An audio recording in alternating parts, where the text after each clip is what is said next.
In Conversation with the Mystic is a series that's rapidly gained momentum and popularity ever since its inception a few years ago.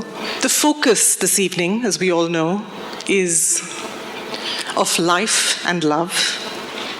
Love, of course, being that dodgy four-letter word that seems to give many a reason to live and sometimes gives them a reason to die.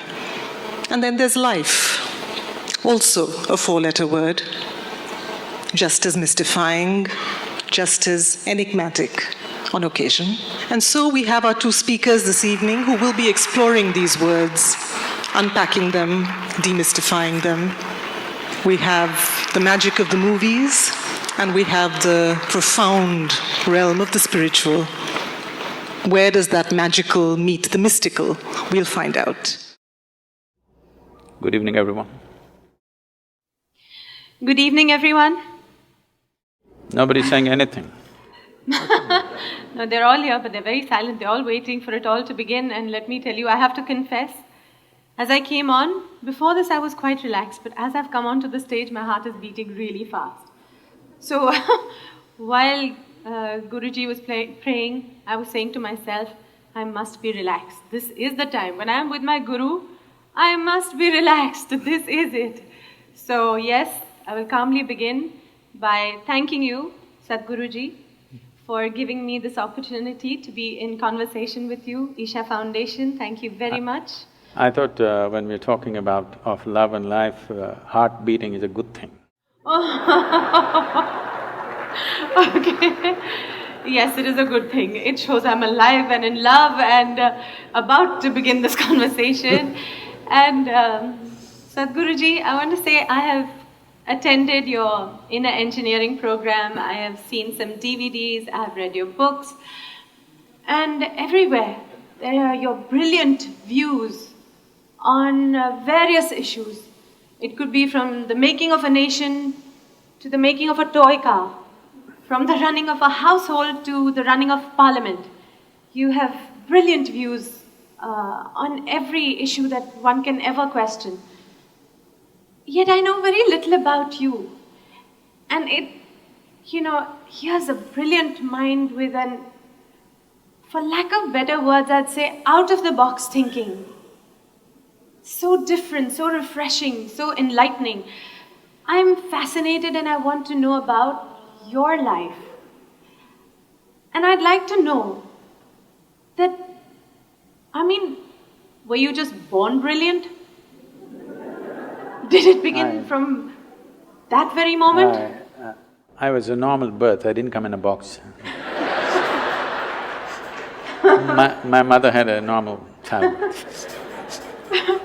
No, but, I'm from the movies and I can't help thinking, was it like it is in storybooks, that a venerable sage came to your home and when he looked at your mother, he said, there is going to be born a guru. Rejoice! He will lighten his own path and that of others. You also going like this? No, but was it like that? Or how was it? How was your childhood?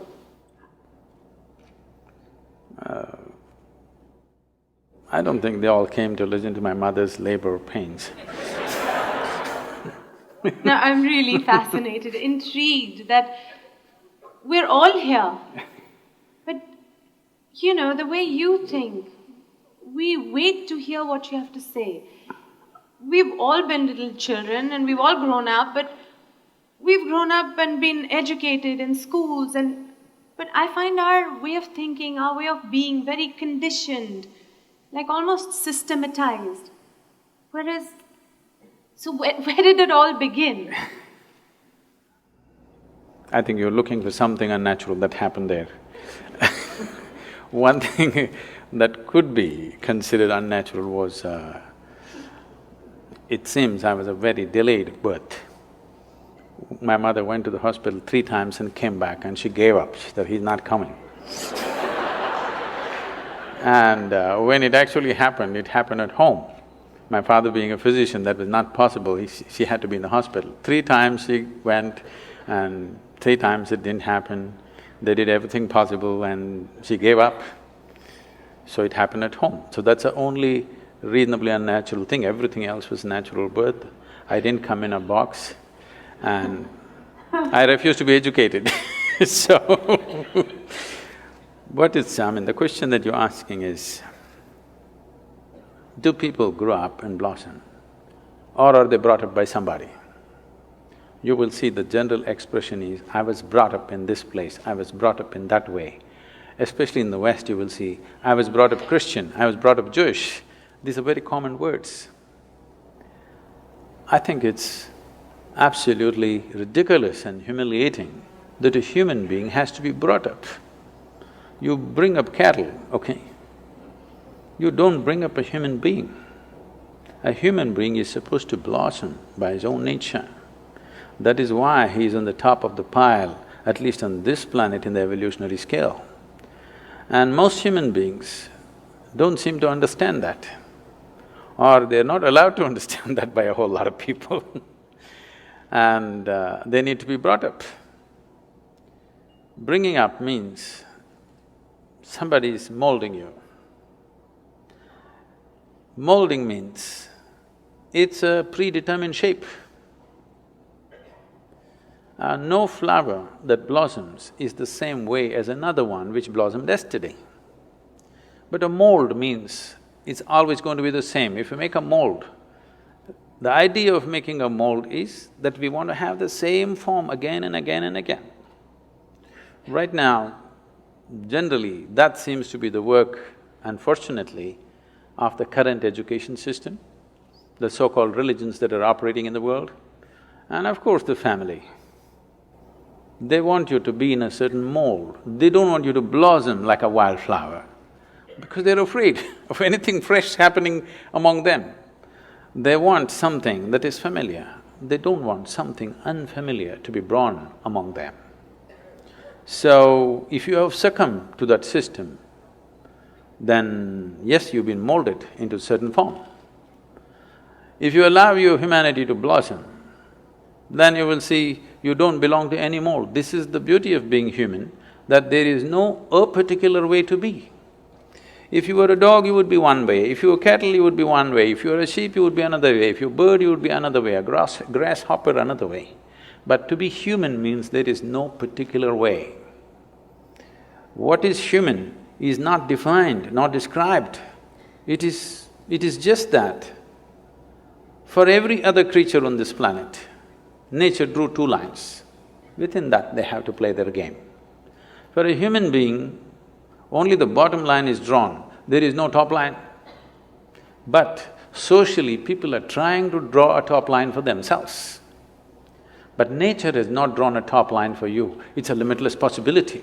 And this is what is freaking human beings right now, because they can't decide what they need to be. They're trying to be like somebody else.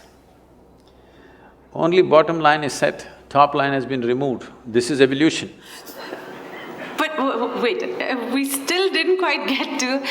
So how was it when you were a child? Were you put into a school to go the systematic way, and did you keep up with it? Do I look that educated? Don't insult me like that. Actually, you know, when I go and stand in the line, in the immigration lines, and particularly in America, they look at me and say, "Can you speak English?" I say,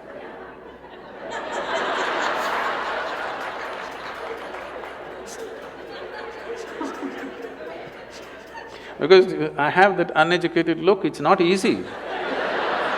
Do you know what it takes to remain uneducated? Education is just 20 years of going somewhere and getting one certificate. To remain uneducated, it's very difficult. Because from the day you are born, your parents, every other adult, the school, the damn thing, everybody is trying to educate you about something that's not worked in their life.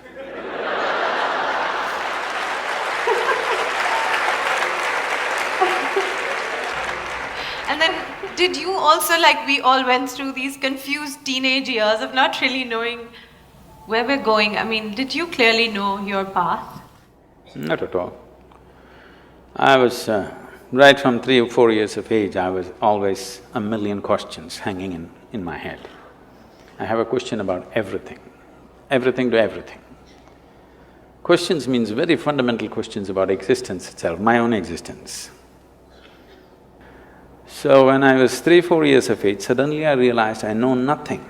Know nothing means somebody gives me a glass of water, I do not know what is water.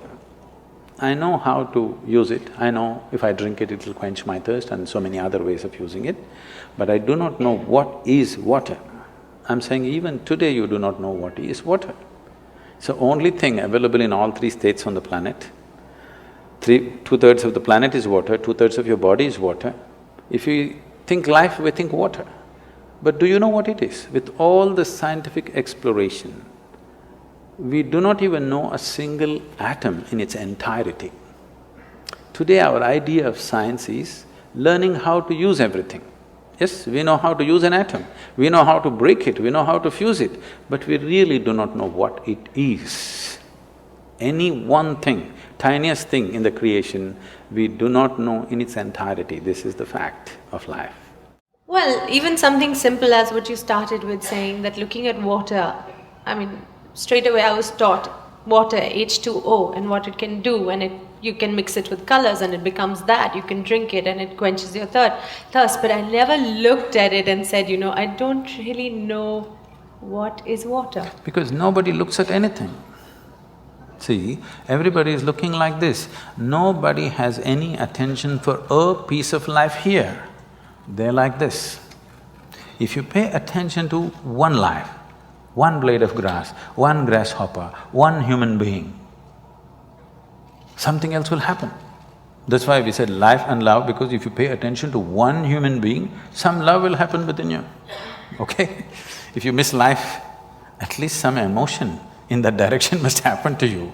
That will happen only if you pay attention to one. If you're looking at like this, these days it's become a fashion because you're on love on Facebook, you love the whole humanity. To love one human being, if you want to love one human being, it costs life. To love the whole humanity, it doesn't cost anything. It's even better to love God, because it's always easy to love somebody who's not here now. It's so easy. But if you have to love somebody who's sitting next to you right now, it costs life. You know how difficult it is to love someone who is next to you right now? How easy it is to love someone who is dead or who is in heaven? Isn't it so? Let's face it. Because if you have to love one thing is you have to pay attention. Without attention, it will not happen. And above all, you have to give up something that is you to accommodate another, otherwise it will not happen. The English expression is very good, you must fall in love. You cannot rise in love, you cannot stand in love, you cannot fly in love, you have to fall. Something of you should fall, otherwise it will not work, you will not know it. So, you want to have a fake sense of life, then you don't pay attention to anything. Everything is information, nothing is a living experience. Everything is from the textbook or from the cinema or from the internet. Nothing is from life's experience. We're doing more and more today of that. Sadhguruji, you just mentioned love, and today it is about life and love, and I would like to know, for us it is maybe love your family members, whoever it could be. Why I ask you this is because there's so many versions of this and I really want to get to it. Some teachers, some gurus, some guides will say, you can love, but you must be detached. Oh. You must love, but it cannot be conditional. It should be unconditional. And so there's versions of it. I just want to know.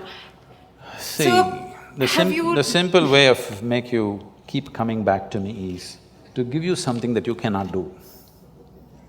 To give you a teaching which you can never do. You must love, but you must be detached. Now you have to keep coming back to me for consultation, endlessly. Sorry.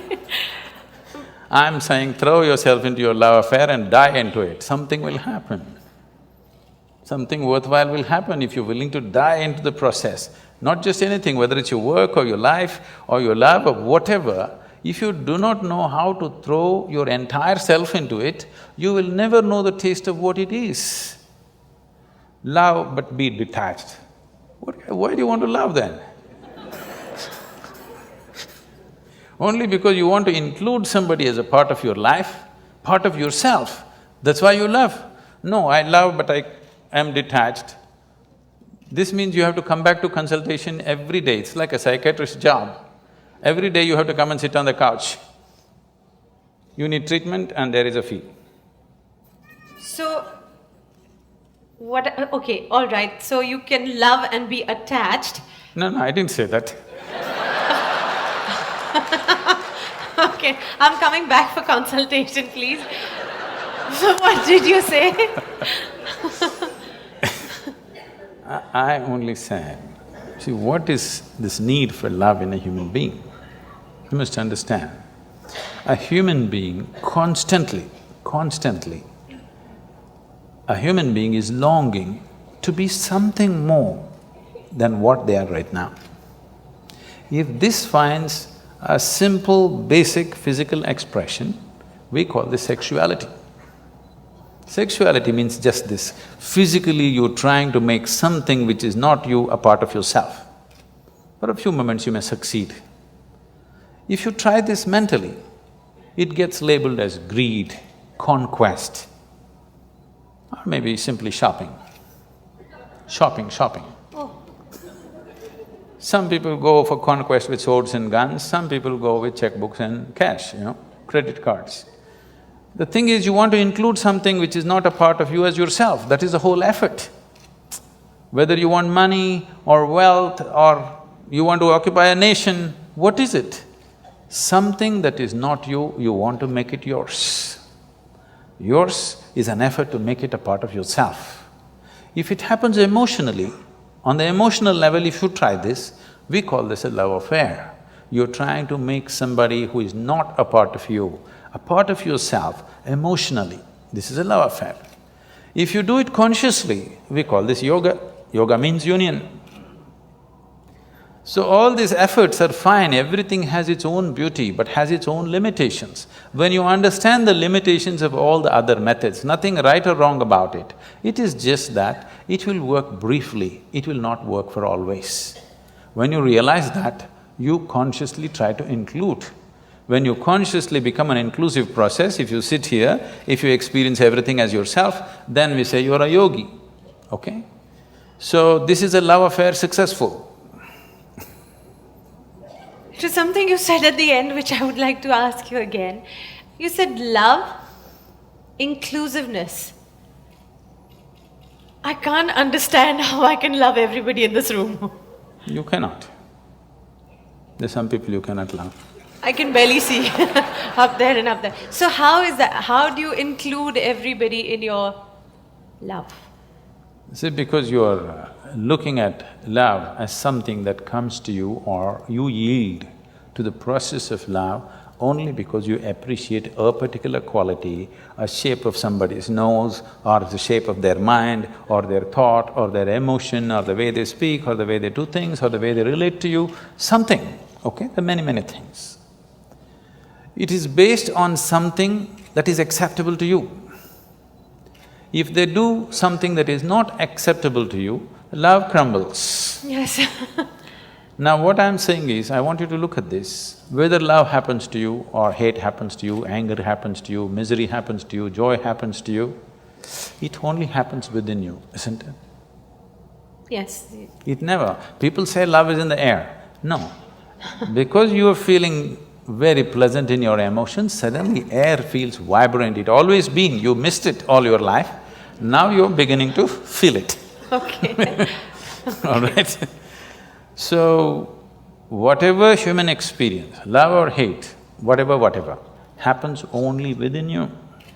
What I'm saying is, at least what happens within you must happen by your choice. Consciously you must be able to make it happen. If you are able to… if your experience of what is happening within you is happening by choice, what is the problem? It only happens within you. Love is not a relationship. A relationship is a different thing.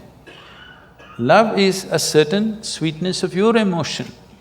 Whether you look at a tree or a dog or a man or a woman or a child or just at the sky, why can't you look at it lovingly? Because it's not about loving the sky, it's about the sweetness of your emotion. If your emotions are sweet, whatever you look at it in a certain way.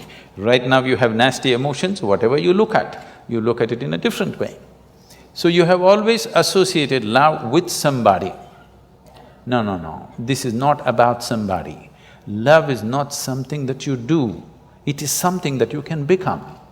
If you're willing, you can become love, you can make your emotion into a very sweet space. If you make your body very pleasant, it becomes pleasure. If you sit here, it can be great pleasure just sitting here and breathing. If your mind becomes pleasant, we say this is joy. If your emotions become pleasant, we say this is love. If your very life energies become pleasant, we say this is blissfulness, this is ecstasy. If your surroundings become pleasant, we call that success. Now you're calling your success with somebody as love, that's a mistake. You have a success story with somebody, that is, you have created pleasantness in the atmosphere between you and let's say 5–10 people around you. You're calling that love. No, that is actually success, because that needs lots of management. Yes, it does. Yes or no? Yes, it does. Yes, but for you to be loving, there is no management. If you just make your emotions sweet, your emotions are sweet and it's beautiful, be like this. It's not about anybody. If somebody comes, we can share it. If nobody comes, you can sit here with your eyes closed and still be loving. What's the problem? It is not about somebody, it's not an action. It is not something that you do, it is something that you can become.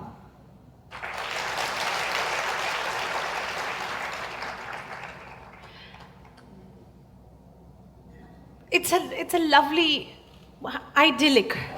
It is not idyllic, it's the way it is. I mean, you'd really have to practice this. Why? Because I'm thinking… See, this is what exactly I'm saying. If it is an action comes to perfection with practice. Only if it's an action. I'm saying love is not an act. Is health an act? Are you acting healthy right now? No. I know you're an actor, but are you acting healthy? No. So health is, because Yes. we have done certain things and health is, isn't it? Oh, we've not done certain No, things, we have we've been definite- given No, health. no. Oh, we've been given, but if you eat bad, if you live bad, you won't be healthy. We've done certain things to manage our health. Similarly, if you do certain things, you can manage the pleasantness of your mind. If you do certain other things, you can manage the pleasantness of your emotion. If you do certain other things, you can manage the pleasantness of your very life energies. This is things that you can do. Now, what you can do internally, you're trying to manage externally. What can be done here within you, you're trying to manage by creating an atmosphere around you, which is a very difficult thing to do, because outside will never happen 100% the way you want it. To some extent we can manage, we can't do all of it by ourselves because there are many forces involved. Sadhguruji, you said something about health, and you said you do certain things for yourself. Certain things. One, you are given health, and then how you maintain it is you eat well, you exercise, and you remain healthy. Now, to be loving, when maybe in a household, any situation, maybe outside, like you said, outside forces are not pleasant. It doesn't come easily to then just be loving. So what is the practice to become that way, or to train yourself to be that way? I want to remove this idea from your mind. You believe you need to practice. Practice means you're trying to perfect an action, isn't it? To be loving at all times? Yes, that is not an act. No, not an act. No, I But don't to want be to so I don't want to go accepting. back to the movies, okay? No, to be so accepting, because… No, it's not about accepting. Right now, do you want to keep your mind, your thought process, pleasant or nasty? Tell me, what is your choice? Ideally pleasant. No, just tell me, pleasant or nasty? You're thinking about it, this is… No, I'm trying to think, should I fox you and say nasty? Say it. Okay, nasty. I'm going to bless you now. No. Okay, I take back my words. Okay. All right. Any so, human being's choice for themselves is definitely pleasantness, Yes. isn't it? Body, mind, emotion, everything. and surroundings, you want it pleasant. Yes.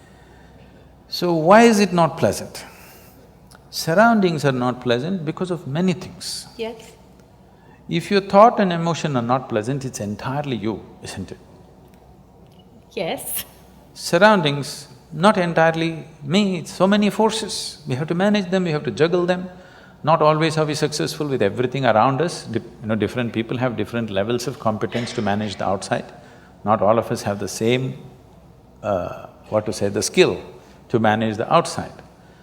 But inside, your emotion and your thought, why is it not happening your way? This is something we have to look at. This has to be addressed, every human being has to address this. At least your thought and your emotion must happen the way you want. It's like this.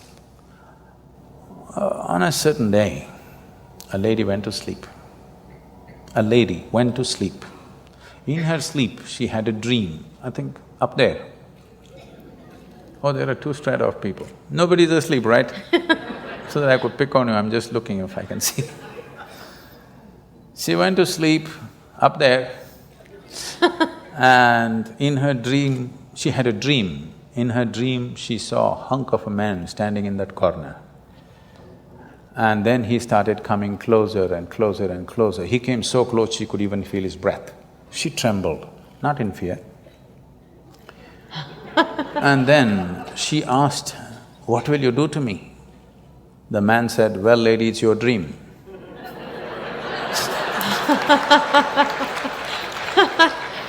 I'm saying, what's happening in your mind is your bloody dream. Now the problem with life is not that life is not happening the way you want it, even your dream is not happening the way you want it. That's a problem. I'm saying at least fix this, at least let the dream happen the way you want it. If you are dreaming the way you want right now, your thought and your emotion would be pleasant, isn't it? Yes, but Fixing the world is another thing, that's a different game. That needs lot of skill. This needs just willingness. Why we are continuously talking about joy, blissfulness, love is not because it's a goal by itself, these are not goals by itself. Only when you're pleasant by your own nature, you stop being in pursuit of happiness. You are fine by yourself. You don't have to go anywhere to feel pleasant. You don't have to do anything to feel pleasant. Sitting here, you're feeling very pleasant. Now you will look at life the way it is. Otherwise, you're an endless race. Pursuit of your happiness is a lifelong thing. Till your deathbed you're pursuing, what does it mean? That means you're a failure. If you're pursuing happiness when you were 5, I can understand. But that was not the fact. When you were 5, you're simply happy by your own nature. When you're 50, you're pursuing your happiness, this is a failed story, isn't it? But Sadhguruji, suppose we say this to the common man who has a little house. Where did you meet a common man? I'm imagining it. Every man or woman think they're special, believe me. Oh, yes. Yes, so where did you meet a common man, I'm asking? Oh. Okay, Sadhguruji, when you said about the common person and the special person, I know some teachers have always told us, and why your parents always tell you that, you are special.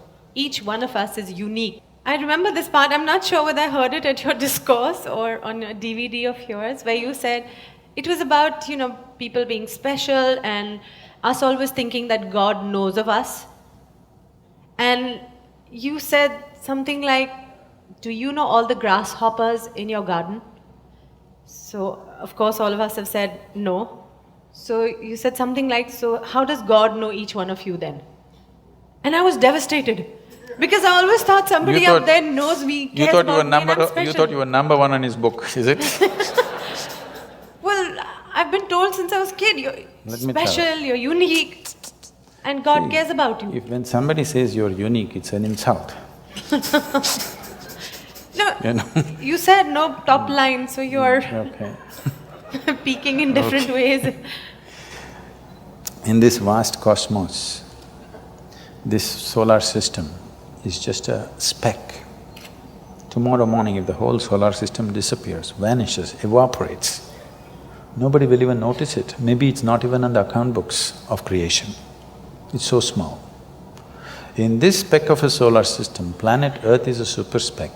In that, Mumbai is a micro super speck. In that, you are a big man or a woman, which is a huge problem. This is a very immense existential problem. This is because we have lost perspective as to who we are, what we are. Our psychological realities have become bigger than the cosmic reality. That is the big problem.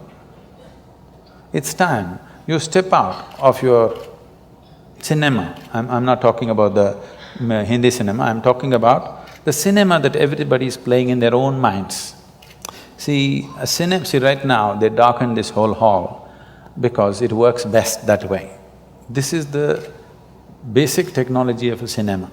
If you do not darken the cinema hall, if you light it up and play a nice cinema, it's not going to work. You have to darken it. So I'm saying a cinema of your mind because it's a dark space.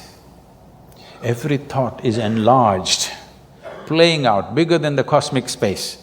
Today, everything in the cosmos is happening perfectly well, but you have one nasty thought crawling in your head and it feels like a bad day, isn't it? Yes. So that's because your psychological realities, your petty creation has become larger than the Creator's creation. You lost perspective of life. That is the fundamental basis of all this confusion and suffering. If you see who you are, the microspeck that you are, you wouldn't imagine that God is made in your own image and He looks like you and whatever. Okay? If we were all buffaloes, we would definitely think God is a big buffalo. Okay, so what is it really? Please tell us please define it for us. What is it? What is going on? This life, this love, all these emotions that we go through in our lives, all these thoughts that we create for ourselves. What is going on? These are all human possibilities and capabilities. Every possibility becomes a problem for those who do not explore the possibility in its right perspective. Thought is a tremendous possibility. An ant cannot think like you. He can work better than you, he's more disciplined, he better traffic rules than you. There's no traffic jam out there, okay? But he cannot think like you. That sets us apart. This is a possibility. But now this possibility has become a problem for 90% of the humanity. Now they're freaking because they can think.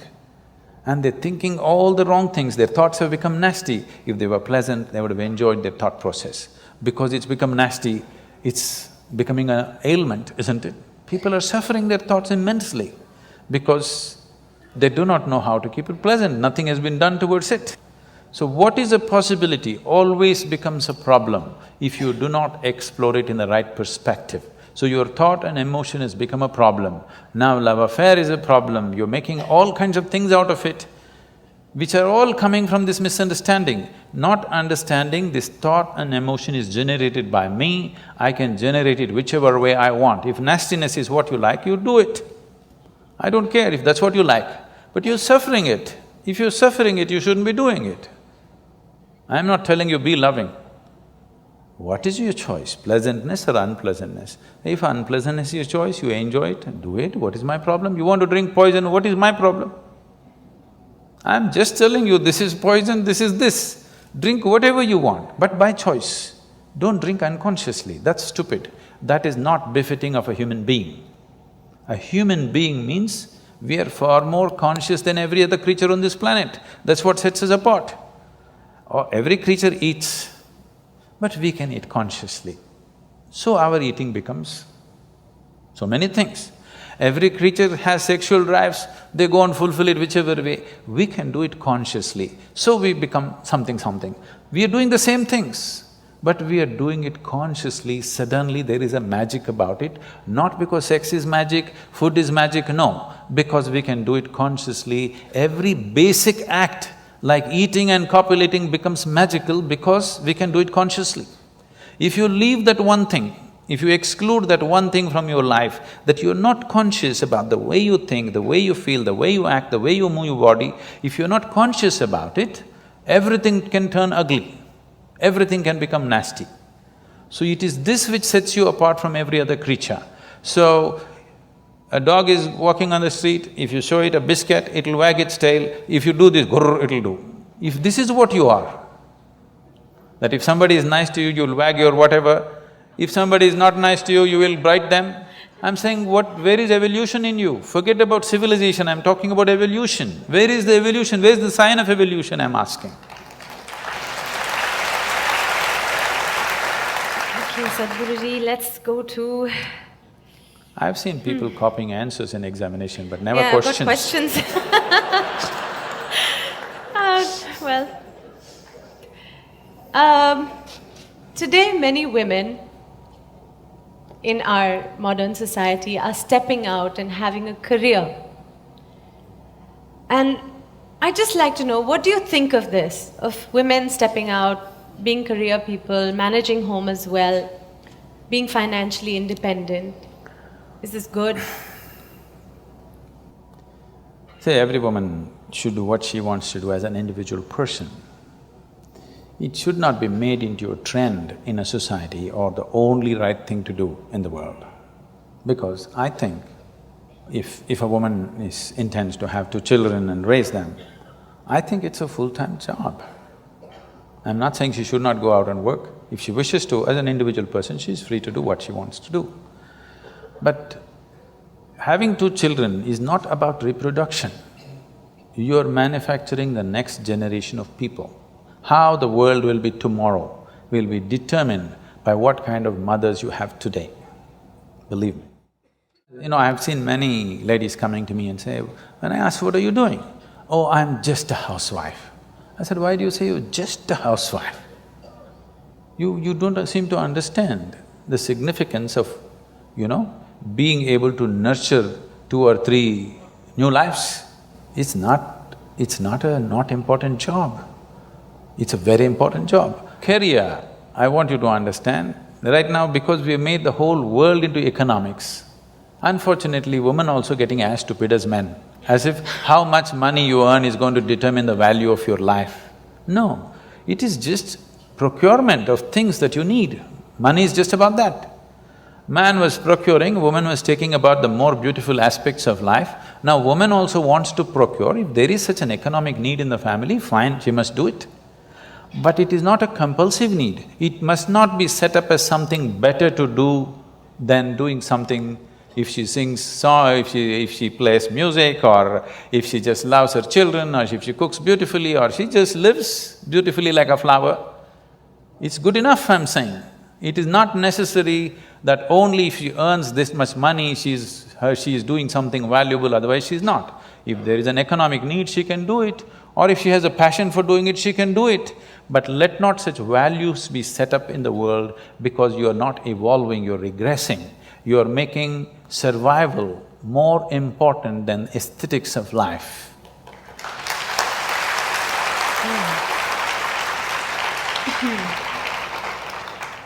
Okay, Sadhguruji, let me take you away from this and let me take you to a world of, say, films. World of films, okay, let's go. Let's go movies.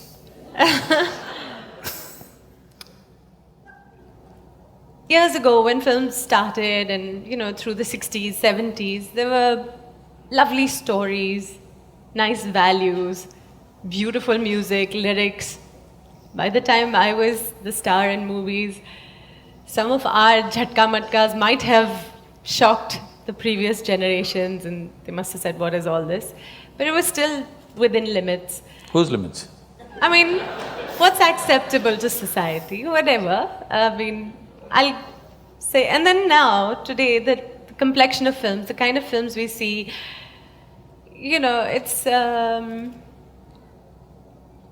little clothes, it's live-in relationships are, up there on screen for everybody to see, and nightclub culture. I mean, it sometimes worries me that my children are growing up now, this is what they're seeing, these are the kind of songs that they're listening to. The lyrics are about, From Janam Janam to expiry date songs. Yes. So this is what they're watching, this is what they think is cool, this is the hip and happening stuff. I'm I little think by the concerned. time you came, the Janam Janam was over, isn't it? No, it was still there. It was in the middle somewhere. The music was wonderful. The lyrics were still lovely.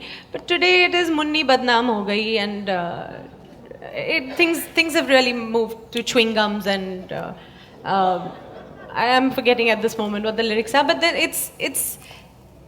it's shallow right now. India has the youngest population in the world right now. So with such a young nation growing up on this is the feed. This is what you see, this is what you hear. I'm just a little concerned as to what they will turn out to be. I'm sure your parents were concerned too.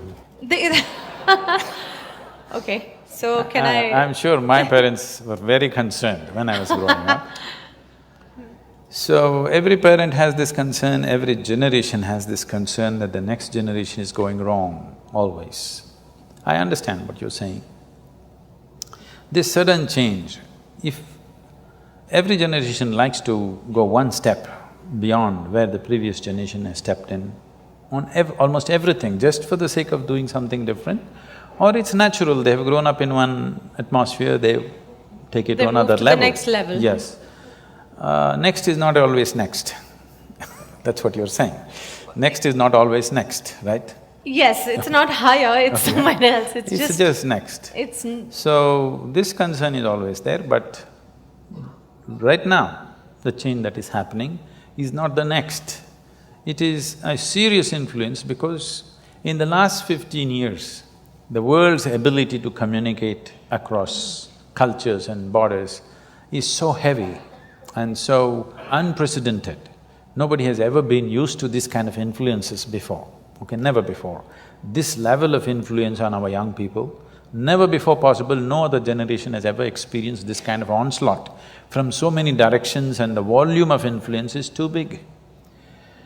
So, in terms of changes that are happening, it is not next, it is simply somewhere and nobody knows where it is because it's too complex and too mixed.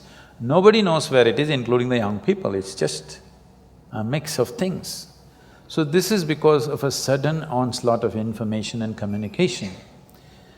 It is not for us to judge whether it's good or bad, it is just that definitely this level of information. When I say information, it's like when we were growing up, I believe it was true for your generation also, we never knew what is boredom, okay? There was no such thing, we were just excited about everything that came our way. But you see today 12-year-old kids, if you tell them what, oh. Yes. You see, they're Yes. just bored because they know the whole cosmos, they've seen it on their phone screen, not even on a computer screen. On the phone screen, they've seen entire cosmos, they know everything. Things that you do not know, they know, you ask them, they know it. Yes. By information. By the time they're 18, they have had 5 love affairs and gone. In the Western world, it's like that, here also it's beginning to happen, okay? So by the time they're 18, they've seen everything that you need to see with body, mind, emotion, okay? By the time they're 25, what? What next? What next? No. Yes. You will see, this is not my wish, but this is something that I see, the way people's minds are working, the way they're being laden with information.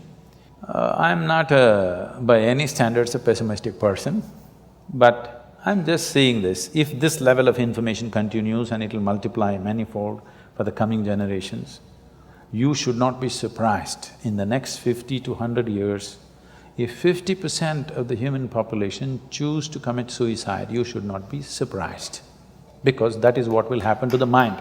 Somebody's clapping, look at this, it's popular. No, you've just touched a chord, that's… No, I mean, saying, I think we realize today, something… this day, more people commit suicide in this world than all the wars and murders and accidents manage to kill. So more people are on self-help already than murderers, warmongers, bad drivers, everything put together.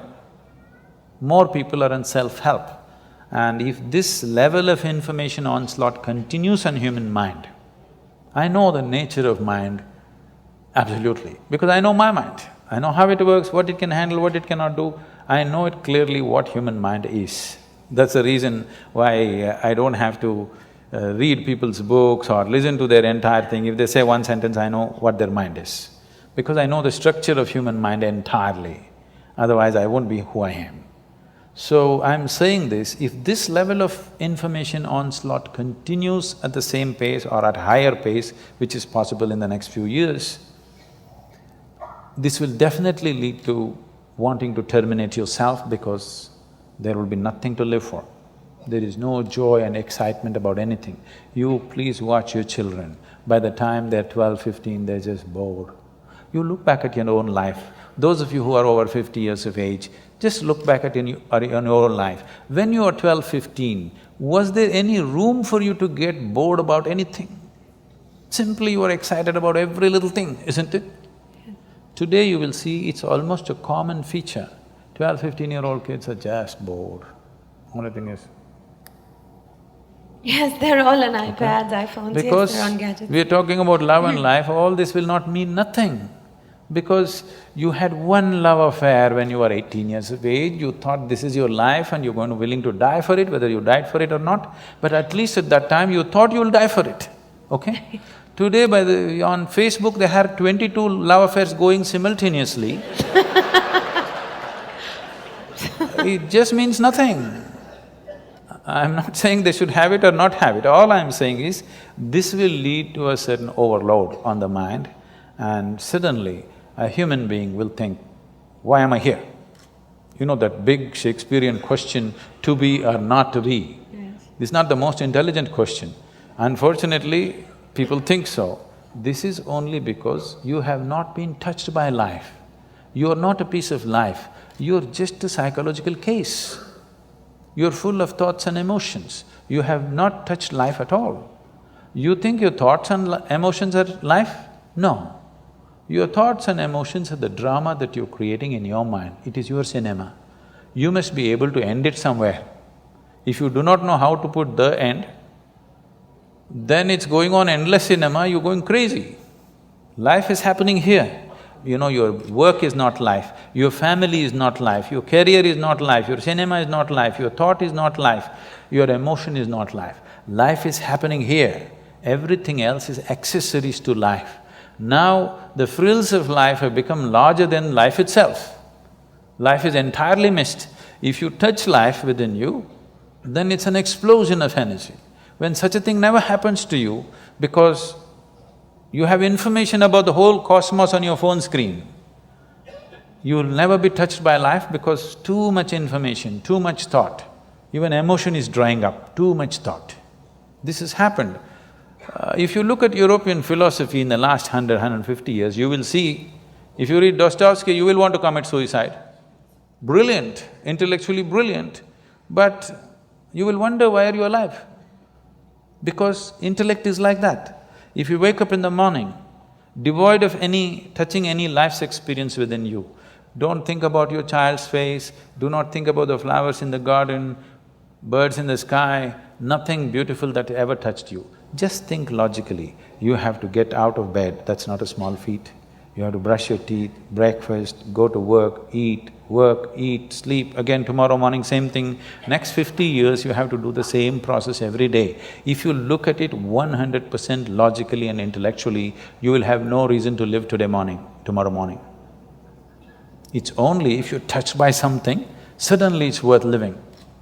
If you're not touched by anything, then it's not worth living. What is so worth living about a human being? Waking up in the morning, trudging through life every day, eating, sleeping, same rubbish, what is the point? There is no point. Unless you're touched by something, some magic of life, if it doesn't touch you, either in the form of love, or in the form of a flower, or in the form of something within you. If something doesn't sparkle within you, definitely there is a question whether I should live or not, isn't it? And we are taking humanity in that direction with this overload of information. Information is not knowing, information is just garbage collection. You just gather things which don't mean anything to you. You look smart in a tea party, but you're not smart with life, okay? If you're smart with life, you must be blissful, isn't it? If you're really smart with life, you must be joyful and blissful, isn't it so?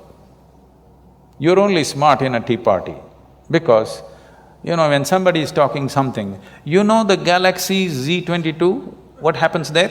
Everybody, wow. They can also open the internet and the same thing. You think this guy visited the galaxy? So Sadhguruji, then what is it? Okay, so for all of us, give us in clear, simple sentences, do this and you will be at least on the way to being blissful or happy or aware or living in a nice conscious way. If you just observe, if everybody makes a little effort, everybody take a little time for this piece of life, okay? Not for your family, not for your career, not for something else. Just for this piece of life, give it little time because this is the most important piece of life in your life, isn't it? Yes or no? Yes. Even if you're in love with somebody, still this is the most important piece of life, isn't it? So pay some attention to this. How does it happen? Why have you taken it for granted? Believe me, you're not going to be here forever. I'll bless you with a long life, but you're going to fall dead one day. Yes or no? Yes. So, do not take this for granted. If you wake up in the morning, tomorrow if you wake up in the morning… No, this is not my wish, but I want you to know, of all the people who go to bed tonight, over 1 million people will not wake up tomorrow morning. And tomorrow, if you and me wake up tomorrow morning, is it not a fantastic thing? 1 million people did not wake up. You woke up. Is it not a great thing? Just look at the ceiling and smile. You are still awake. You're still there. 1 million people did not get up in the morning and you woke up. And for many millions of people, somebody who's dear to them did not wake up. So just check those 5, 6 people around you. They all woke up, wow, it's a fantastic day. You woke up and everybody who matters to you around you woke up.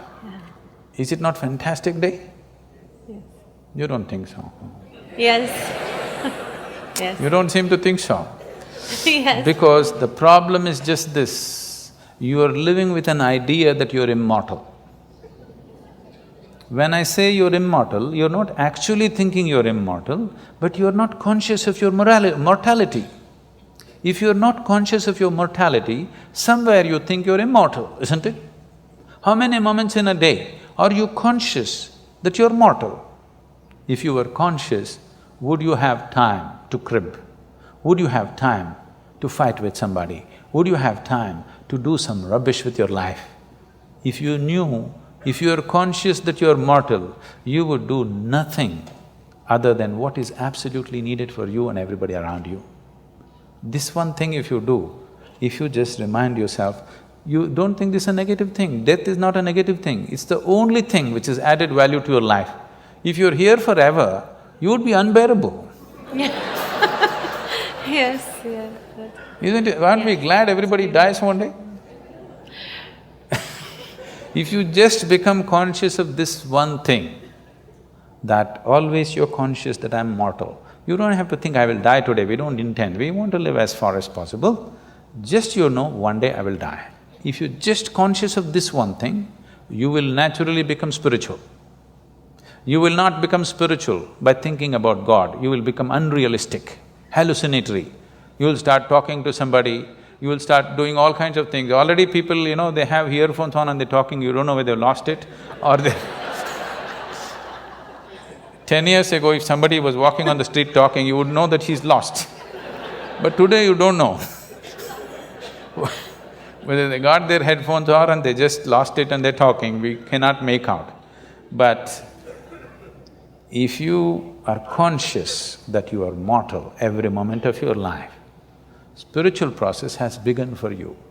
So one of the main reasons, one of the fundamental reasons why that all these things have to be taught to you, that she's repeatedly asking this question, were you born special, did you have normal birth or not, is simply because most people have forgotten they're mortal. they think they're immortal. They may not actually think they're immortal, but they're not conscious they're mortal. With every step, with every breath, if they were conscious of this, you know how consciously they would live? They would become fantastic. It is your mortality which makes you want to know what is the nature of your existence. You really want to know where you came from, where you will go. Only when it sinks into you, all this drama, poof, one day it will end. But right now you think only others appear in obituary columns, you are only going to read it.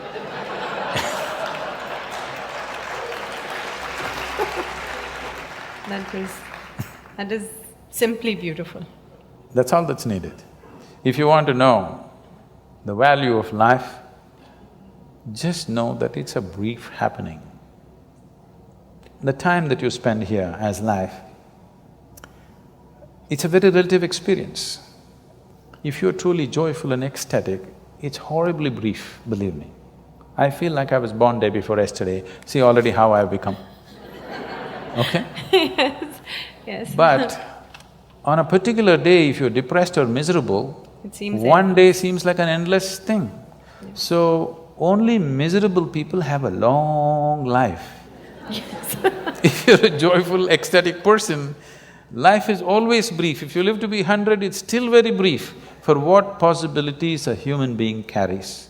For the immensity of what a human being is, it's too brief a life. If you're given 100 years, 200 years, it's still too brief, because before you know what's happening, before you explore a few dimensions of life, it'll be over. It'll be over, okay? Only miserable people have a very long life, they feel it's very long. Sadhguruji, here we have a few questions. First question is from Prabhas Sundar Sen. Where and how do we draw the line between loving unconditionally and becoming a doormat?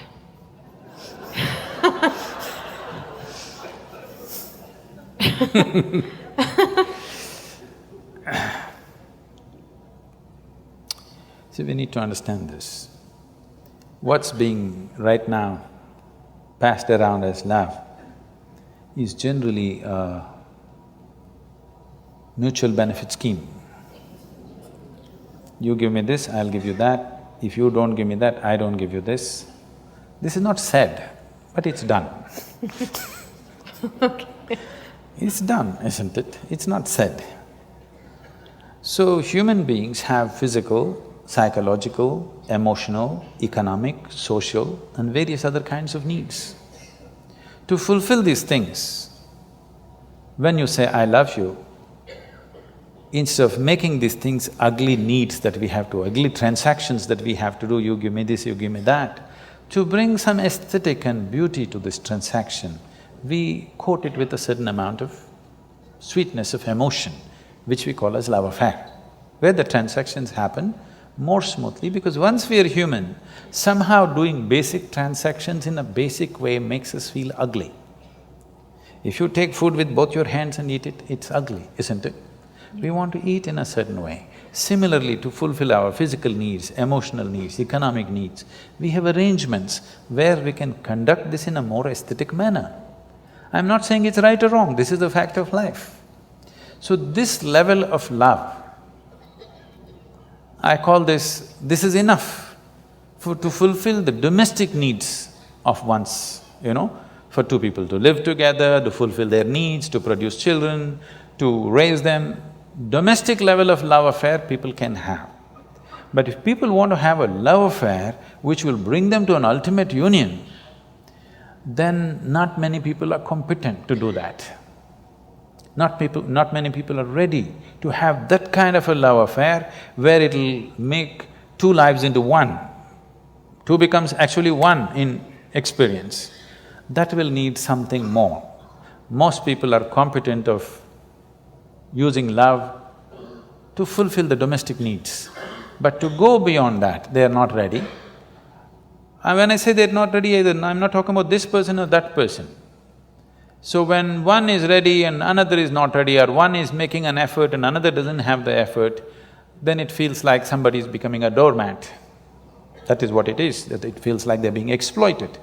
But above all, one who is longing to use love as a way of ultimate union should not be bothered about being doormat, this and that. In India, we have a culture where by choice people name themselves as slaves. You know, Ram Das, Krishna Das, this Das, that Das. What is it? They're openly saying, I'm a slave, I'm a doormat, I want to be a doormat. They're not saying, am I afraid I'll be used as a doormat? They're saying, I want to be a doormat. So this is a kind of love that they are wanting to use for ultimate union. This is not for domestic purposes. So if you're looking for ultimate union, then love is a different affair. If you're looking for conducting of domestic affairs, then you must manage dignity, who gets what. If anybody is using more than what they should, then if you don't give me that, I don't give you this, okay? Otherwise, if you're looking for ultimate union, you should not think of all these things, that's a different affair. That's not much social thing. If you fall in love itself, you become vulnerable to somebody. Yes. Without becoming vulnerable, there is no love affair. You have to fall. When you fall, somebody may raise you or somebody may walk over you. Yes. But the thing is, the experience of your life is beautiful because you fell, not because they raised you, not because they walked over you, because you could actually have the sense of abandon in you to fall. That was the beauty of your love affair, not what they gave you, what they did to you, this no. The beauty was you sat alone and you think you really love this person so much you're willing to die. That was the most beautiful moment. Not the moment they gave you a big gift, not the moment they gave you a diamond ring, not the moment they said this and that about you, no. You just sat here and you're willing to die. That was the moment. Not just a doormat, you're willing to be the dust on their feet, okay? I'm not saying you should be like that. I'm saying where love transformed itself into devotion. If you fall in love itself, you become very vulnerable, but there are still some shreds of sanity in love affairs that you can recover. But if you become a devotee, there is no sanity left and you cannot recover. So before you tread such a land, you must see whether you offer it or not. What are your goals, first of all?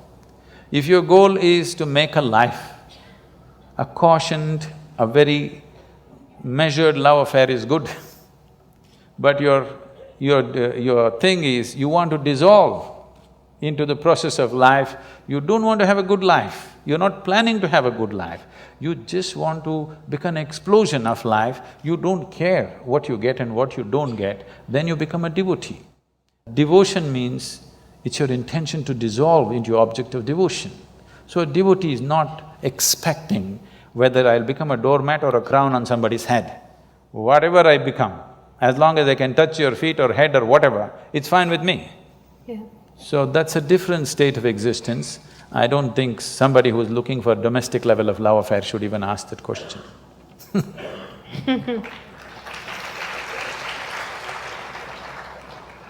We have one question from the social media, the Facebook.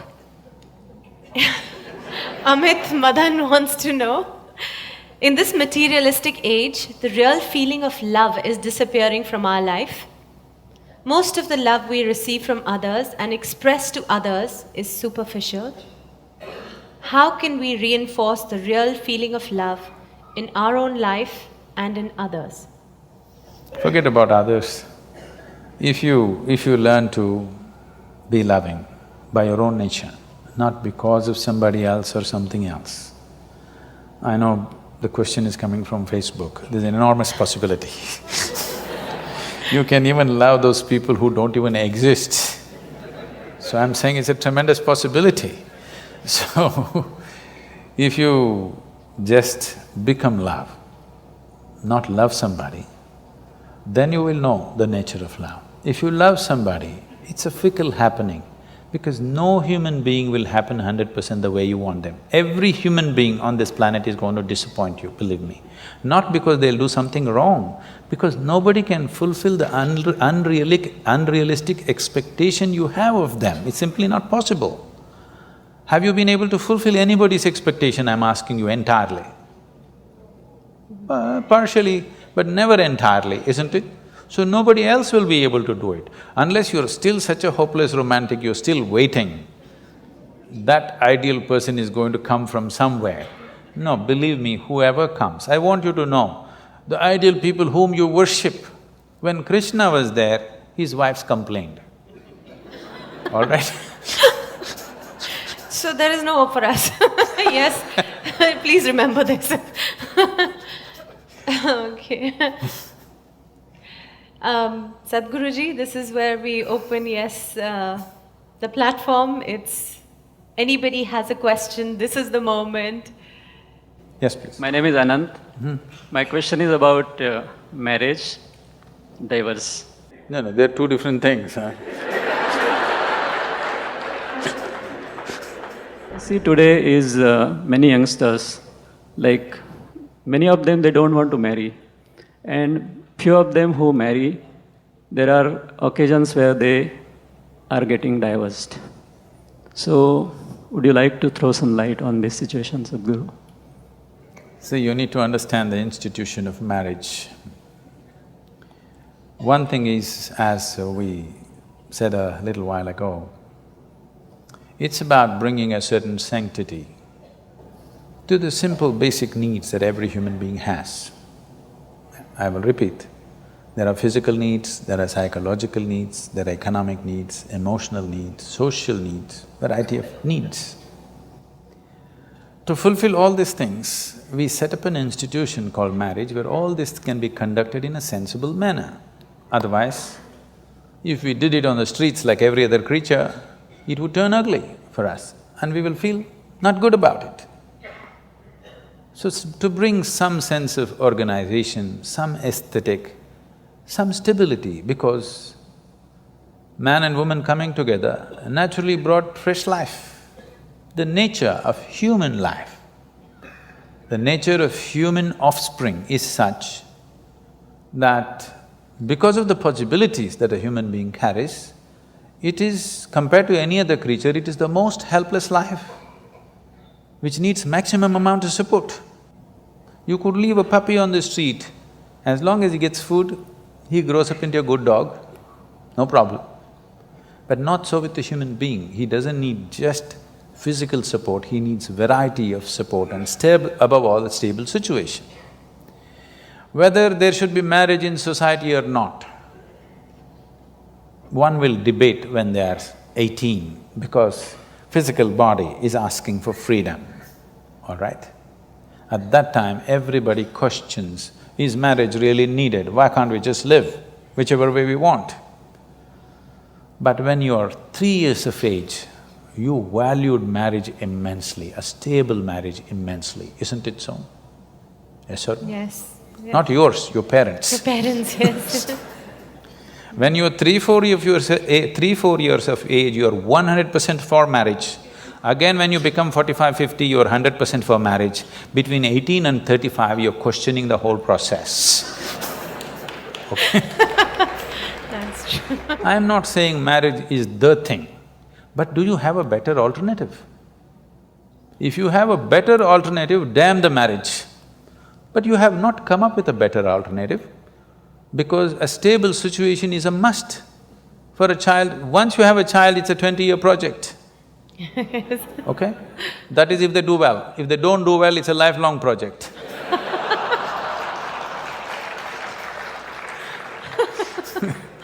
So, if you want to get into such projects, at least 20 years, there must be a commitment to create a stable situation.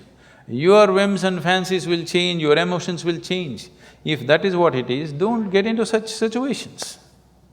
It's not compulsory for everybody to get married. It's good, young people, you're saying people are thinking whether to get married, and I'm glad. It is not necessary for everybody. But if you get into it and especially if you get into children, you must understand it's a minimum 20-year project, whether you like it or you don't like it. Otherwise, you shouldn't get into those projects. You don't walk into a project, drop it halfway and walk away, isn't it? They have their benefits and they have their problems. It's your choice, but at least choose consciously. You don't have to get married because everybody is getting married. You don't have to talk about marriage and divorce in same breath as if they come together. This is a completely an American idea. You're thinking of marriage and divorce together. Nobody thought of divorce in this country till recently, isn't it? Why should you ever talk about marriage and divorce in one breath? It's a crime. It's really a crime to think on those lines. But if it so happens, something truly went wrong between two people and they have to separate, that will anyway inevitably happen. You don't have to plan it at the time of wedding. Namaskaram, Sadhguru. Okay. Yeah. Namaskaram, Juhi ma'am. You mentioned about survival and you talked about aesthetics of life. I would request you to elaborate on aesthetics of life. And my second question is from my friend. I don't know whether you will answer it or not, but I just want to mention it over here because she has requested me to do so. Her question is, what is the purpose of this universe? Tell your friend I didn't make it. Thank you so much. Why am I being blamed for these things? The only thing I have done is, I have figured the nature of my life. And by figuring the nature of this life, I know by inference, every life has happened the same way. Not just every life, the very cosmos has happened the same way. If you know the nature of this life from its origin to its ultimate, you know the nature of everything by inference, everything that's worth knowing. So tell your friend, I didn't make this universe, so don't blame me for such big things. I just figured my way through my life. And if you figure it, you will see the most important thing that's happening in your life right now is that you're alive.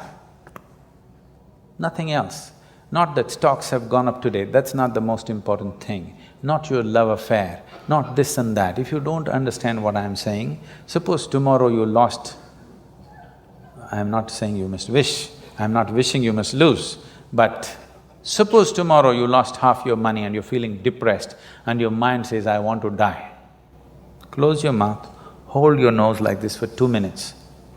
Your body says, to hell with your money, I want to live.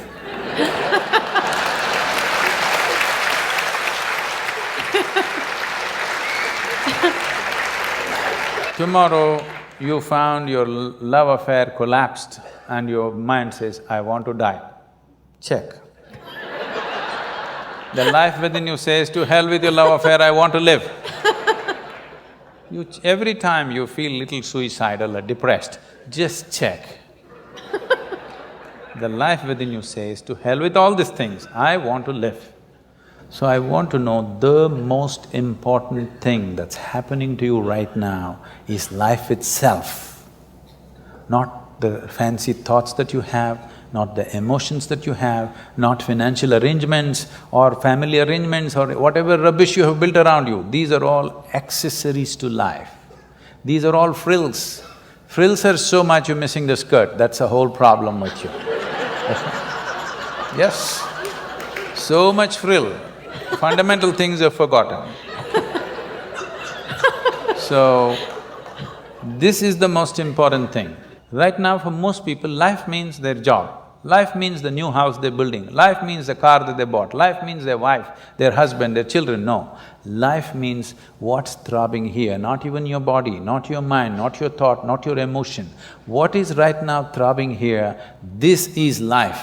Because this is on, everything else seems to be meaningful. If this one stops, nothing around you means any damn thing to you or to anybody.